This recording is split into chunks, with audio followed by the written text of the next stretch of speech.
به یاد برادری غور مرگم دلشاد جان. در نبرد زندگانی من سپر گم کردم،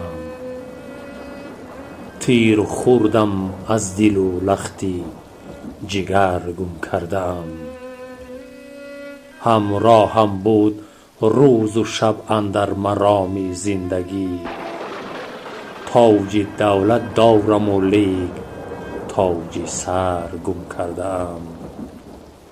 بود برادر چون پدر یک پاره لختی جگر،